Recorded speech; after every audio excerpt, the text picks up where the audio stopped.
Captain Taman Kang stood in front of the large window of his ship and stared at the stars.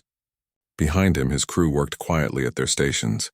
The ship was called the Infinite Curiosity, and it was about to do something very dangerous.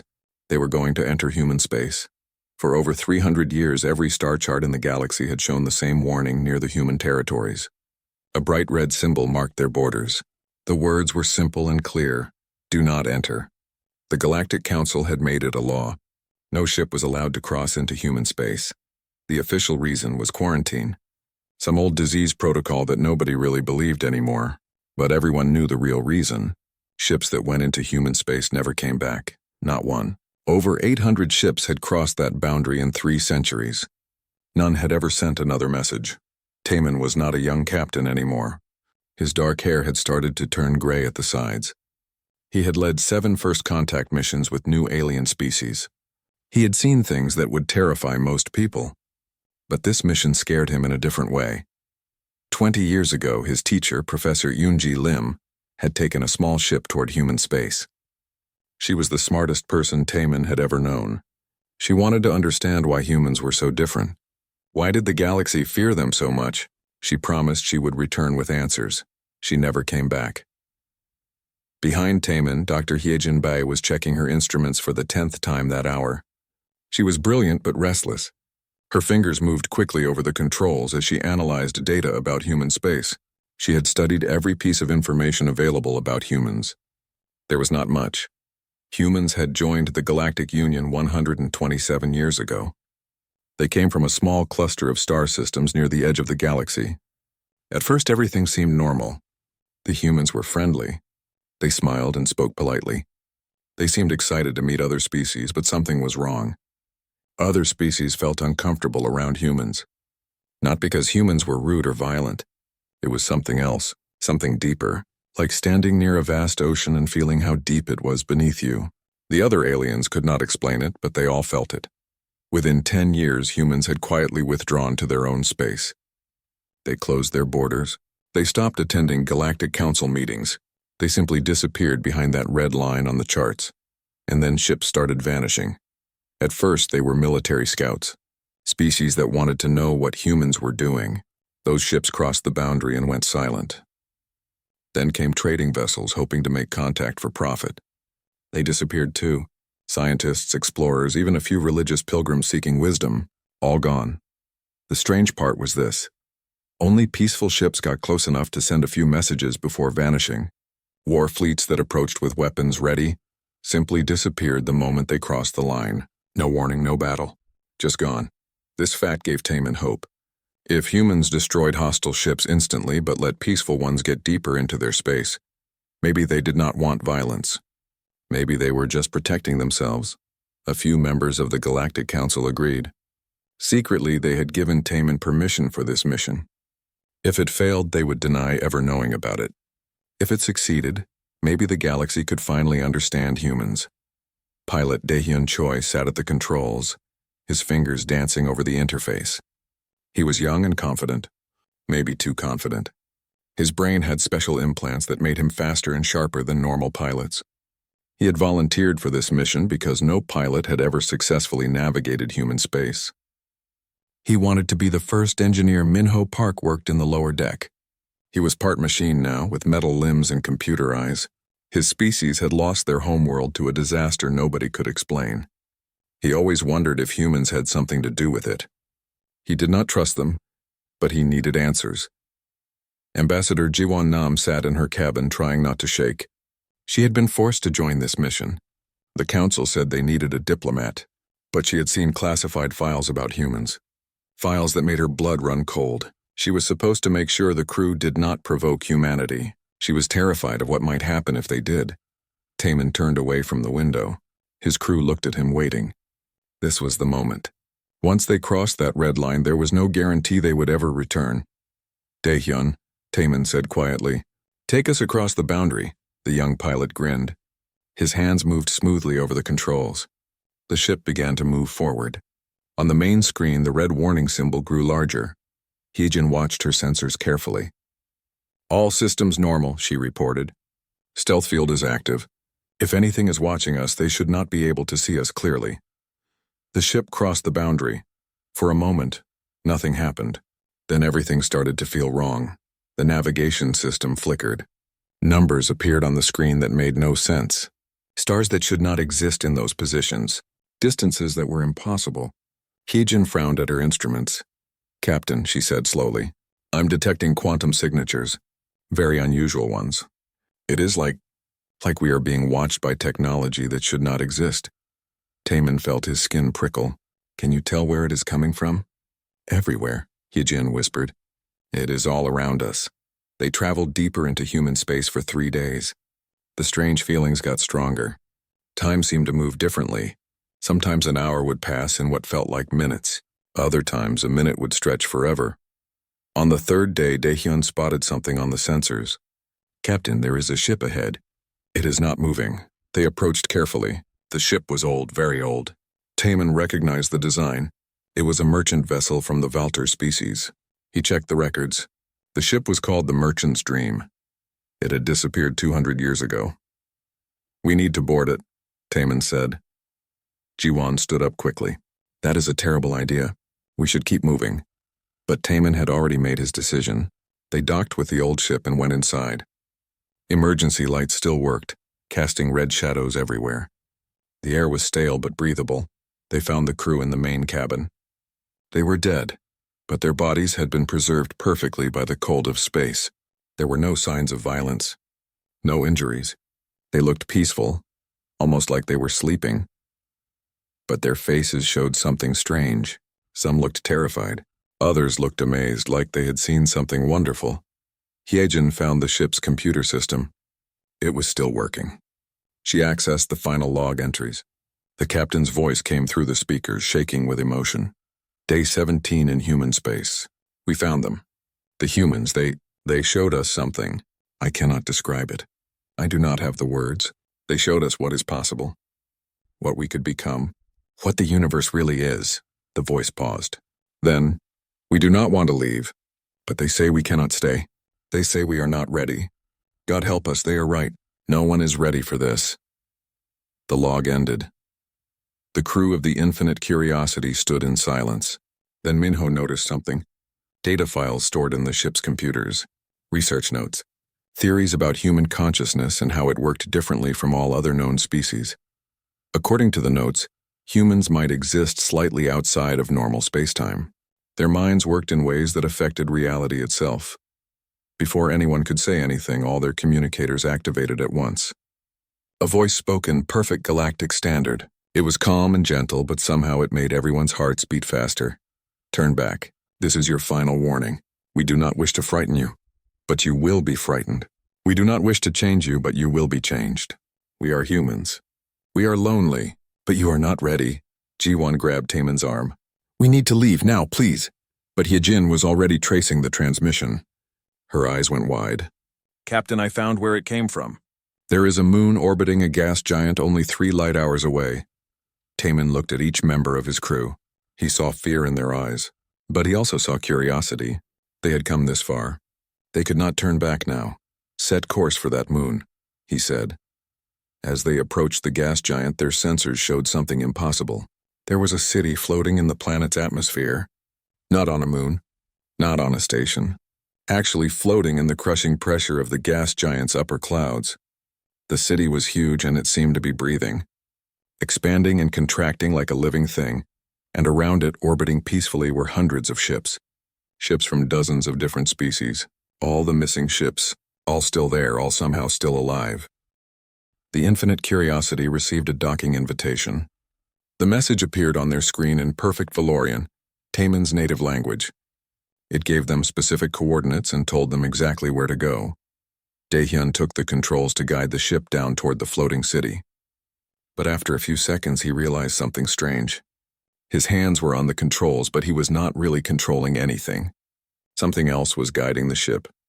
Gently, carefully, like invisible hands helping them descend through the dangerous atmosphere.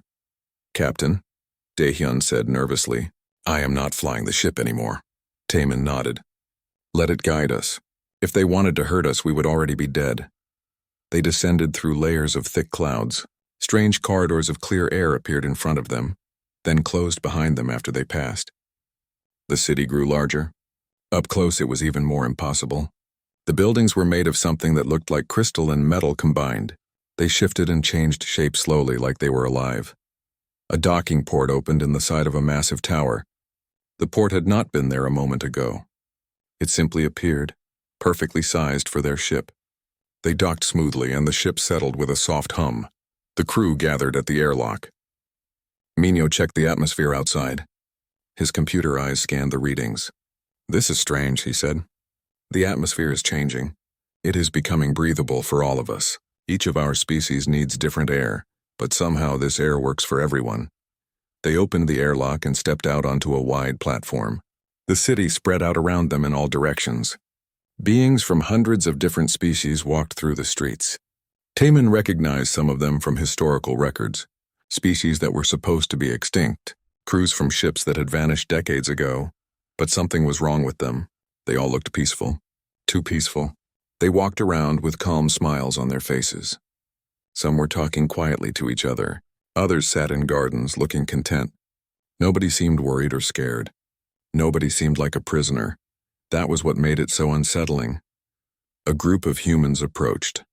They looked ordinary. Basic humanoid shape, 2 arms, 2 legs, 1 head. No obvious weapons or enhancements. They wore simple clothes and soft colors, but their eyes were different. When Taman looked into their eyes, he felt like he was looking into something vast and deep, like staring into an ocean and knowing there were miles of darkness beneath. One human stepped forward. He was young, with dark hair and a gentle smile. "Welcome to Haven," he said in perfect galactic standard. "My name is Junho. We have been waiting for you, Captain Taman Kang." Taman felt his breath catch. "You know my name?" Junho's smile was sad. "We know many things. Come. You came seeking answers. We will give them to you. But first you must understand why we hide." They were led through the city. The buildings around them pulsed with soft light. The air smelled clean and fresh. Everywhere they looked, aliens from the missing ships lived peacefully, working in gardens, sharing meals, learning in schools. It looked like paradise. It felt like a prison. Suddenly, Taman saw a face he recognized. An old woman with gray hair stood near a fountain. She turned and saw him. Her eyes went wide. "Professor Unji," Taman whispered. His old teacher walked toward him. She looked exactly the same as she had 20 years ago, not a day older. She smiled warmly and hugged him. "Taman," she said softly, "you should not have come. But I am so glad to see you. What happened to you?" Taman asked. "Why did you never come back?" Yunji looked at the human standing nearby. "I tried to leave once," she said. "I wanted to tell the galaxy what I learned. But then I realized the galaxy is not ready. You will understand soon. You must experience it yourself." Before Taman could ask more questions, Junho led them to a large building in the center of the city. Inside was a vast circular room with seats rising in levels around a central space. It reminded Taman of an ancient theater. "Please sit," Junho said. "We will show you what we can do. Then you will understand why we cannot live among you." They sat down. A young human woman walked to the center of the room. She was small and looked fragile. Unyo introduced her as Nari. Nari stood quietly for a moment. Then she closed her eyes. The air around her began to shimmer. Mathematical symbols appeared, floating in the space like they were written in light. The symbols were complex, more complex than anything Hyejin had ever seen in her studies. They represented equations about reality itself. Then space itself began to bend. Taman could see it happening. The room stretched and compressed. Time seemed to stutter. For a moment he saw himself sitting in the chair. Then he saw himself standing. Then sitting again. Multiple versions of the same moment all happening at once. Nari opened her eyes. Everything returned to normal. She smiled gently at their shocked faces. Junho spoke quietly. "Humans evolved this ability naturally. We can reshape matter with our thoughts. We can see possible futures. We can communicate across vast distances instantly, mind to mind. And most frightening of all, we can sense the thoughts and feelings of other beings with perfect clarity." Hyejin stood up suddenly. "That is impossible. No species can do that without technology." "We are the technology," Junho said. "Our minds are the tools. Every human has this ability to some degree. Some are stronger than others, but we all feel it." "Why is this a secret?" Hyejin demanded. This could change everything. This could help the entire galaxy. Junho's expression turned sad. Would you like to experience what we experience? For just a moment. Hyejin hesitated, then nodded. Yes. Nari walked over and gently touched Hyejin's hand. Hyejin's scream filled the room. She collapsed to her knees, her whole body shaking. Tears poured down her face. Her mouth opened and closed, but no more sounds came out. Nari let go of her hand and stepped back. Taemin ran to Hyejin and held her. She was sobbing uncontrollably. It took several minutes before she could speak. I felt everyone, she whispered. Everyone in this city. Thousands of minds. All their thoughts. All their feelings. Joy and pain and fear and hope all at the same time, all pressing into my mind. How do you live like this? How can you bear feeling everything? Yunyo knelt beside her. We do not have a choice, he said gently. We were born this way, and when we meet other species, we feel your terror of us. We feel your hatred before you even know you hate us. We feel every violent thought, every fearful impulse. That is why we hide, not because we are dangerous. Because you are, Juwon stood up, her voice shaking. What happens to those who enter human space? What do you do to them? Yunyo stood and faced her. We offer a choice. Stay here in Haven, where we have created a peaceful sanctuary. Learn to coexist with us. Or leave. But undergo a process that will make the galaxy believe you died. Because if ships returned and reported the truth, the galaxy would declare war on us out of fear. You are holding them prisoner, Jiwon said. We are protecting them, Junho replied. And protecting ourselves. Come, let me show you our history. He led them to a memorial chamber. The walls showed holographic recordings from the past. They watched as humans first joined the Galactic Union. They saw human ambassadors meeting with other species. The ambassadors were kind and helpful, but in every recording the other species looked uncomfortable, nervous, afraid. Then the attacks began. 17 different species attacked human colonies over a period of 60 years. Not because humans did anything wrong, but because the other species sensed power in humans and struck first out of fear. Humans never fought back. They simply disappeared. World by world, they abandoned their colonies and retreated to their home systems. The final recording showed a human ambassador standing before the Galactic Council. Her voice was calm, but her eyes were full of sadness. We came in peace, she said. We came in hope. But we understand now. The gift we have is your curse. We will retreat to the shadows not as conquerors but as exiles. Perhaps one day you will be ready to know us. Until then, we will dream of friendship from afar. The recording ended. The room was silent. Junho looked at each of them. You have 3 days to decide. Stay here, or return to the galaxy with your memories changed to believe you found nothing but empty space. We will not force you. The choice is yours. That night, the crew was given rooms in a quiet section of the city. Minho could not sleep. Something bothered him about Haven. The city felt too perfect, too controlled. He connected his computer implants to the city's data network. It took hours, but eventually he found hidden files. Old records, technical specifications, and what he found made his blood run cold. Haven was not just a city. It was alive, a massive human consciousness that connected to everyone living here. It made them feel peaceful and content. It kept them from wanting to leave. And most terrifying of all, it made it impossible for them to leave. The humans were not protecting their guests. They were keeping them prisoner with kindness. Minho stood up to alert the others. But before he reached the door, it opened. Yunyo stood there. His expression was sad but not surprised. I felt your realization the moment it formed in your mind, Junho said quietly. Come with me. It is time you learned the full truth. Juno led Minho through empty corridors. The city was quiet at night. The soft glow from the walls created long shadows. Minho's mechanical heart beat faster than it should.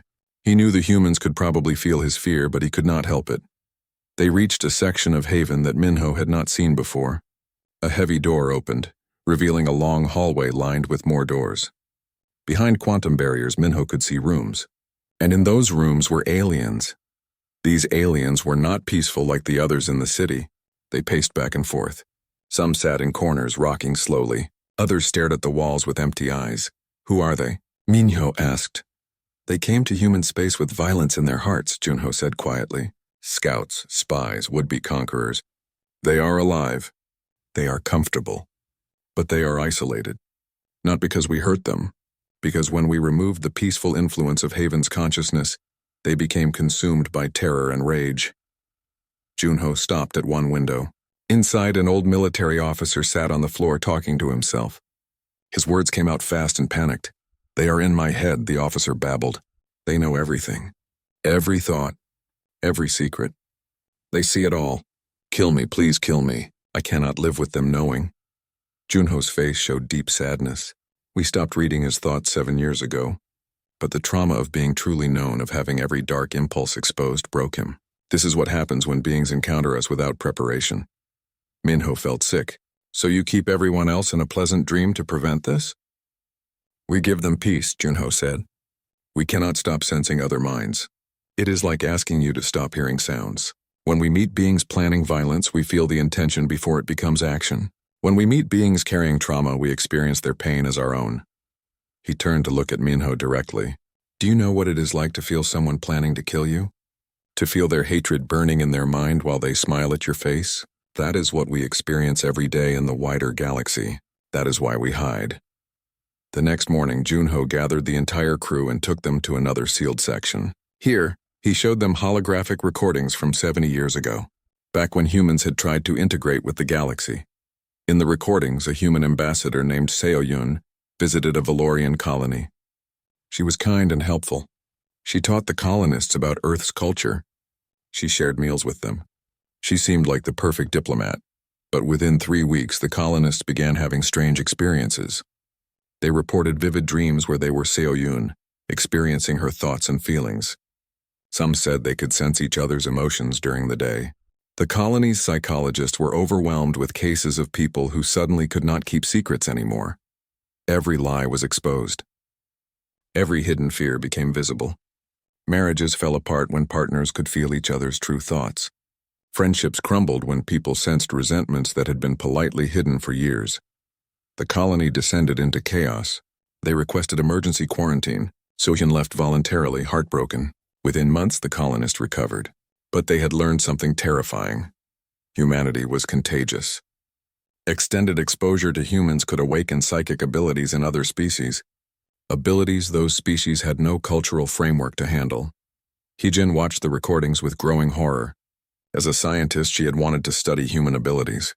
Now she understood why that would be catastrophic. Taemin found Professor Yoonji in one of Haven's gardens. She was tending to strange plants that seemed to glow softly in the shade. "You stayed by choice," Taemin said. "It was not a question," Yoonji nodded. "I stayed because I saw the burden humans carry. Every day they feel the fear and hatred that the galaxy directs toward them. They feel it constantly, like a weight pressing on their souls. But they endure it. They hide themselves away to protect us from their gift." "They are imprisoning people," Taemin said. "They are saving people," Yoonji corrected. "When you leave Haven, you take the memory of being truly understood. Most species cannot handle that loss. They spend the rest of their lives feeling isolated, knowing they will never be known that deeply again. It drives them insane. The peace of Haven is mercy, not imprisonment." She touched Taemin's hand gently. "They did not exile themselves out of fear. They exiled themselves out of love. They removed themselves from the galaxy to protect us from them, and them from us." The crew gathered that evening to discuss their options. The 3 days were almost up. They had to decide. Juwan argued forcefully for warning the Galactic Council. "The galaxy deserves to know the truth. Even if it causes panic, people have the right to understand what is out here." Daehyun shook his head. "I want to stay. For the first time in my life, I feel understood. The humans know me completely and they do not judge me. I never knew how lonely I was until I came here." Heejin was torn. "As a scientist, I want to learn everything about their abilities. But I am terrified of what will happen if that knowledge spreads. The galaxy is not ready for this." Minho stood firm. "What they are doing is wrong. I do not care about their justifications. No one should have the power to alter minds, even for peaceful purposes. This is fundamentally evil." Taemin listened to all of them. He understood each perspective. But the decision was ultimately his as captain. Before he could announce his choice, Junho entered the room. His face was pale and his hands were shaking. Behind him, several other humans looked equally distressed. "We have a crisis," Junho said. "The Galactic Union traced your ship's path. They have deployed a military fleet to human space. They are not coming to negotiate. They are coming to destroy us. Taemin stood up quickly. How do you know this? We felt it, Junho said. Light years away, the Galactic Council held a secret meeting. They voted to sterilize every human world. We felt the decision being made the moment they voted. We feel the fleet commanders now preparing their weapons. We feel the soldiers convincing themselves they are heroes saving the galaxy. An older human woman entered the room. She moved slowly, supported by a walking stick, but her eyes were sharp and clear. Yunho introduced her as Grandmother Heejin, the oldest living human. I was alive when we first joined the galaxy, she said. Her voice was soft but carried weight. I felt the galaxy's fear of us then. I feel it now, magnified 1,000-fold. They are terrified of what we might do, so they will do to us what they fear we could do to them. How long until they arrive? Taemin asked. 12 hours, Junho said. Ji-won looked like she might be sick. Can you defend yourselves? Do you have weapons? Junho and Grandmother Heejin exchanged a long look. Finally, Junho spoke. We have capabilities, he said carefully. But using them would prove the galaxy right to fear us. We spent 3 centuries hiding what we can do. If we reveal our true power now, there will be no going back. Then what will you do? Taemin asked. Grandmother Heejin sat down slowly. She looked very tired. We will do what we should have done from the beginning. We will show them the truth, all of it. Not just about what we can do, but about what they could become. I do not understand, Heejin said. A younger human stepped forward. Admiral Ki-won had been silent until now. She wore a simple uniform without any weapons. But something about her presence commanded attention. Humanity has spent centuries hiding our abilities, Admiral Ki-won said. We built Haven to protect others from accidentally awakening to what they could be. We isolated ourselves to prevent the contagion of consciousness. But the galaxy has forced our hand. She walked to the window and looked out at the city. In 12 hours, a fleet will arrive here intending to commit genocide. They believe they are saving the galaxy from monsters. We could destroy them easily. Our ships do not move through space, they think themselves across it. Our weapons do not destroy matter, they convince matter it no longer needs to exist. We could end this war before it begins. But we will not, she continued, because we would feel every death. We would experience their terror as our own. We cannot commit atrocity because we would suffer it ourselves. Junho stood beside her. Instead, we will broadcast. We will drop every shield and every defense. We will let every being in that fleet feel what we feel. For just a moment, they will experience the world as humans experience it. They will know what it means to truly understand another being. Will that stop them? Minho asked. Grandmother Heejin smiled sadly. How can you kill when you feel the target's desire to live? How can you wage war when you experience your enemy's fear as your own? The broadcast will not stop their weapons. It will stop their will to use them. And after? Taemin asked. After, Junho said quietly. The galaxy will know. There will be no more hiding. No more pretending we are just another species. They will finally understand what we are, and they will have to decide what to do with that knowledge. Admiral Ki-won turned to face the crew. You have a choice now. You can leave immediately. Return to galactic space before the fleet arrives, or you can stay and witness what happens when humanity reveals itself completely. The crew looked at each other. After a long moment, Taemin spoke for all of them. We stay. We came here seeking the truth. We will see it through to the end. Junho nodded slowly. Then prepare yourselves. In 12 hours, the galaxy will change forever, and nothing will ever be the same again. The Galactic Union fleet appeared at the edge of human space exactly when the humans said it would. 347 warships from 17 different species. It was the largest military force assembled in generations. Supreme Admiral Vraka commanded the fleet from his flagship. He was a veteran of countless battles. His species had lost their homeworld to a plague decades ago. He had sworn never to let another existential threat endanger the galaxy. To him, humanity was exactly that kind of threat. On Haven, Admiral Ki-won stood in the command center. Around her, human technicians prepared systems that the crew of the Infinite Curiosity did not fully understand. The technology looked organic, like it had been grown rather than built. Taemin and his crew watched from an observation platform. They could see the fleet on the displays, hundreds of bright dots representing ships designed for destruction. Can you really stop them without fighting? Daehyun asked. Admiral Ki-won did not turn around. We are not going to stop them. We are going to show them who they truly are. The fleet began its approach. On the flagship, Admiral Vraka gave his orders. All ships, weapons ready. Target the primary city. On my command, we fire simultaneously. Complete sterilization of all human settlements. His weapons officer hesitated. Sir, we are detecting no defensive systems. No shields. They are completely exposed. Good, Vraka said coldly. This will be quick. In Haven's command center, Admiral Kiwan raised her hand. Prepare for broadcast. Full power. Range the entire fleet. Duration, 30 seconds. Junho stood beside her. His face was calm, but his eyes showed the strain of what they were about to do. Are we certain this is the right choice? No, Admiral Kiwan said honestly. But we are out of options. Begin broadcast. The effect was instant. On every ship in the fleet, every soldier and officer suddenly felt something impossible. A presence in their minds. Not invasive or painful, just there, aware, understanding. For 30 seconds, they experienced what humans experienced every moment of their lives. They felt the consciousness of everyone around them. The technician at the next station, the pilot 3 decks above, the admiral giving orders, every thought, every emotion, every fear and hope. Admiral Vraka felt his weapons officer's doubt. He felt his navigator's fear. He felt the thousands of soldiers under his command, all terrified of what they were about to do but convinced they had no choice. And more than that, he felt the humans. He felt their sadness at being forced to this moment. He felt their desperate hope that this would work. He felt their love for the galaxy that feared them. Most overwhelming of all, he felt what it would be like to fire his weapons. He experienced in advance the death of millions of beings, not as distant casualties but as individuals. He felt each life that would end, each dream that would be destroyed, each person who would die afraid and alone. He felt it as if it were happening to him. The 30 seconds ended. The presence withdrew, but it left something behind.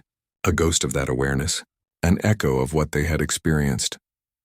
Across the fleet, soldiers collapsed at their stations. Some wept, some laughed hysterically, some simply stared into space, forever changed by those 30 seconds of true empathy. Admiral Vraka's hand hovered over the firing control. He could not press it. Every time he tried, he felt the deaths he would cause, not as abstract numbers, but as real people. People who wanted to live. People who loved and feared and hoped. How could he kill them when he could feel their desire to live? His communications officer spoke in a shaking voice. Sir, we are receiving stand-down orders from multiple ships. 17 vessels are refusing to fire. Vraka looked at his crew. They all stared back at him with haunted eyes. They had felt it too. They all understood now. Stand down, he said quietly. All ships cease offensive operations. I am going down to meet them. Admiral Vraka took a shuttle to Haven. He came alone, unarmed. When he stepped out onto the docking platform, Junho and Grandmother Heejin were waiting for him. The Admiral walked toward them slowly. He was a large being, heavily muscled and covered in ceremonial scars from his military career. But he looked small next to the weight of what he now understood. You were going to let us kill you, he said. It was not a question. Grandmother Heejin nodded slowly. We cannot fight you, not because we lack the power, but because we would feel every death we caused. We would experience your suffering as our own. So yes, we would have let you destroy us rather than become the monsters you fear. Why did you not tell us? Vraka demanded. Why did you hide for 3 centuries? If we had known the truth, we would never have attacked. Would you not? Junho asked gently. Even now, knowing what you know, are you not afraid of us? You felt our power for 30 seconds and it terrified you. Imagine living with it forever. Imagine never being able to hide a thought or feeling, never being able to lie or deceive. That is our existence. Grandmother Heejin stepped closer to Vraka. May I? She asked, holding out her hand. Vraka hesitated, then placed his hand in hers. He gasped. Not from pain, but from revelation. He felt her consciousness. Ancient, weary, infinitely compassionate.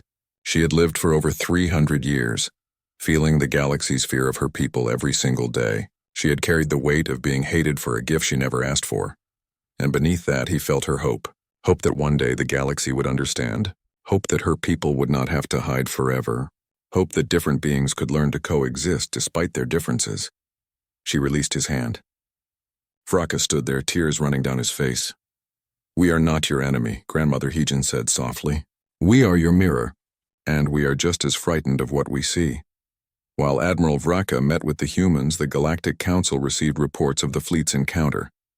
But instead of relief or understanding, there was panic. Council members interpreted the broadcast as an attack, proof that humans could control minds. Several factions immediately called for the deployment of planet-killer weapons. Better to destroy entire star systems than risk subjugation. In a secured bunker, deep beneath the council chambers, technicians prepared the erasure protocol. It was a weapon created after the last Great War and never used. A reality bomb capable of removing an entire region of space from existence. The vote was close, but fear won. The weapon would be activated in 72 hours. Human space would cease to exist. In Haven, the humans felt the decision being made light years away. They felt the Council's terror. They felt the technicians programming the weapon, convinced they were heroes. They felt every mind involved in the choice to destroy them. Admiral Kiwan called an emergency meeting.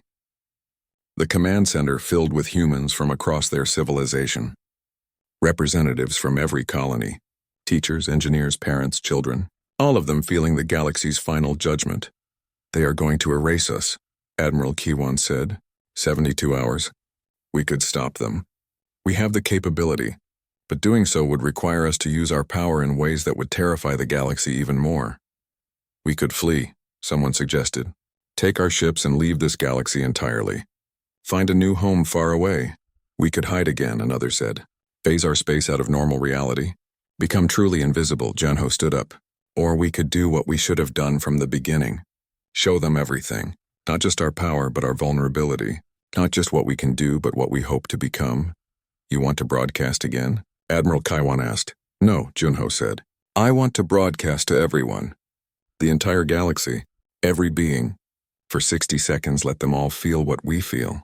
Let them experience true empathy. Let them finally understand what they are destroying. The room fell silent. What Junho suggested had never been attempted. Broadcasting to a fleet was one thing. Broadcasting to trillions of beings across the entire galaxy was something else entirely. It will change everything, Grandmother Heejin said quietly. Once the galaxy experiences what we experience, there is no going back. Some will welcome it. Others will be traumatized by it. We cannot predict the consequences, but we will all face those consequences together, Junho replied. For the first time, the galaxy will truly understand each other. That has to be worth the risk. The humans looked at each other. No words were needed. They felt each other's agreement. Each other's fear, each other's hope. Admiral Kiwan turned to her technicians. Prepare for galactic broadcast. Full power. Every frequency. Every being with consciousness. 60 seconds, she looked at Taman and his crew. You may want to return to your ship. What we are about to do will affect every being in the galaxy. Including you, Taman shook his head. We stay, we witness. That is why we came here. Admiral Kiwan nodded. She raised her hand. Around her, every human in Haven closed their eyes and focused their consciousness. The city itself began to glow brighter. Begin broadcast, she said. And the galaxy woke up. Across the galaxy, trillions of beings suddenly felt something they had never felt before. A presence. Gentle but undeniable. Not invading their thoughts, but simply there. Aware of them. Understanding them. On the Galactic Council Station, representatives from dozens of species sat in an emergency meeting about the human threat. The moment the broadcast began, they all stopped talking. They felt each other. Really felt each other. The Valorian ambassador had secretly hated the Krithian delegate for 20 years. Now he felt the Krithian's perspective. The history of oppression. The legitimate fears. The desperate hope for security. In one moment of perfect understanding, decades of resentment melted away. A Tograth counselor who had voted to destroy humanity felt the consciousness of a human child on a distant world. The child was playing in a garden, laughing, hoping to make friends. The counselor collapsed in his chair, overwhelmed by shame. He had been about to murder someone who only wanted connection. In the secured bunker, technicians programming the erasure protocol suddenly felt each other's doubts.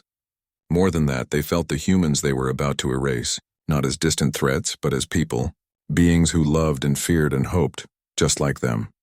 One technician's hand hovered over the activation control. He had been so certain this was the right thing to do, but now he felt the lives that would end. He felt their desire to live. He felt their terror at dying. His hand dropped to his side. He could not do it. None of them could. The same scene repeated across the galaxy. Warriors felt their enemies' fear. Leaders felt their citizens' despair. The wealthy felt the hungry's desperation. The powerful felt the weak's suffering. For 60 seconds, no being in the galaxy could hide from the truth about themselves or others. Every lie was exposed. Every secret revealed. Every dark thought made visible. Every kind impulse acknowledged. It was beautiful. It was terrifying. It was overwhelming. Then it ended. The presence withdrew, but it left something behind, a memory, an understanding of what it felt like to truly know another being, and for most that memory was unbearable in its beauty and its loss.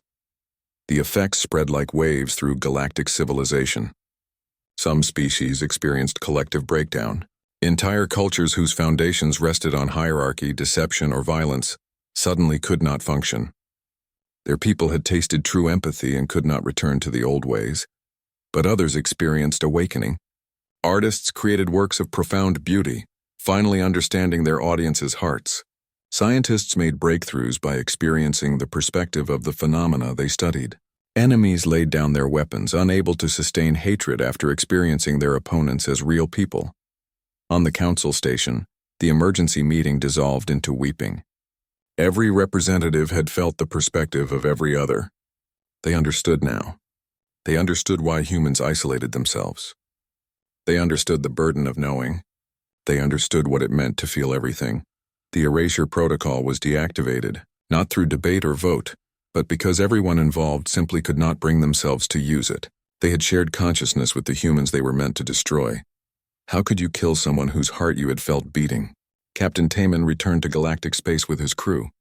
They broadcast from their ship, explaining everything. Humanity's abilities, their isolation, Haven, the truth about the missing ships, everything his crew testified alongside him. Even Ambassador Jiwan, who admitted that her initial fears had been based on the terror of being truly known. Being seen completely, with all her flaws and secrets exposed. Humanity did not hide because they feared us, Taman concluded his report. They hid because they loved us too much to force understanding upon us. But the galaxy forced their hand. Now we must decide, do we flee from the truth about ourselves or do we embrace it? In Haven, the humans gathered to discuss their future. The broadcast had revealed their existence to the entire galaxy. They could no longer hide. The question was what came next. Some argued for complete withdrawal. Leave this galaxy entirely and find a new home where they could live without fear. Others wanted to return to isolation. Wait centuries more until species evolved enough to handle the truth. But Junho proposed something different. The broadcast awakened latent abilities in thousands of beings across the galaxy. Not everyone was affected. Most returned to normal. But some discovered psychic abilities they never knew they had. They are confused, frightened. They need guidance. Grandmother Heejin nodded slowly. We could teach them. Establish academies where willing individuals learn to manage these new abilities, not to create more like us, but to help them understand what they have become. We were alone in this curse, Junho said. Perhaps together we can transform it into a gift. The proposal passed. Humanity would emerge from hiding, not as conquerors or rulers, but as teachers. 1 year later, the first Interspecies Academy opened on a neutral world. The location was chosen by the Galactic Council, far from both human space and the major population centers. It was a beginning, a tentative first step toward understanding. Dr. Heejin enrolled as the first xenobiologist specializing in psychic evolution. She studied how different species responded to awakened abilities and helped develop training methods for each.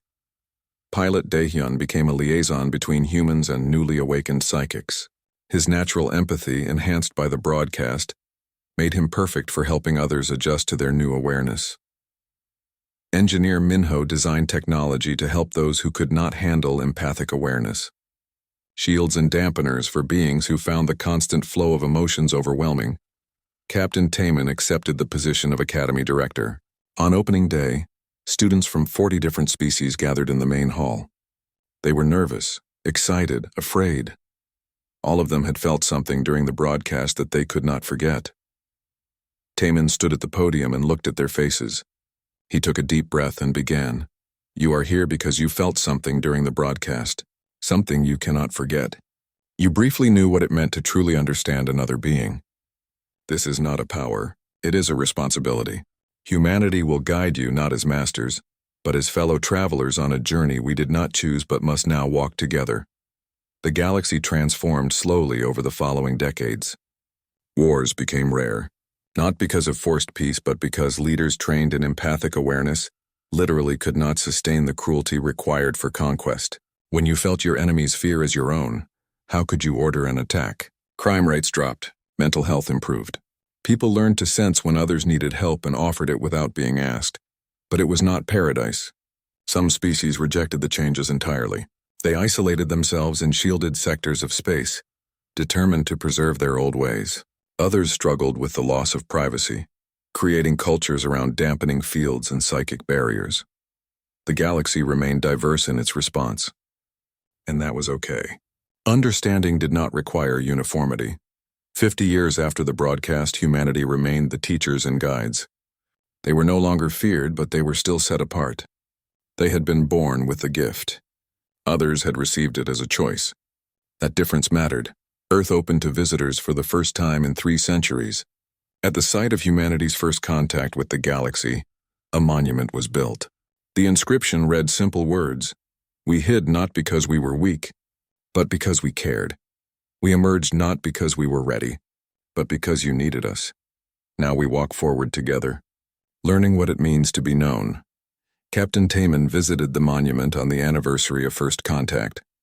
He was old now. His hair was completely gray. His crew members joined him. Hijin, still researching. Taehyun, training the next generation.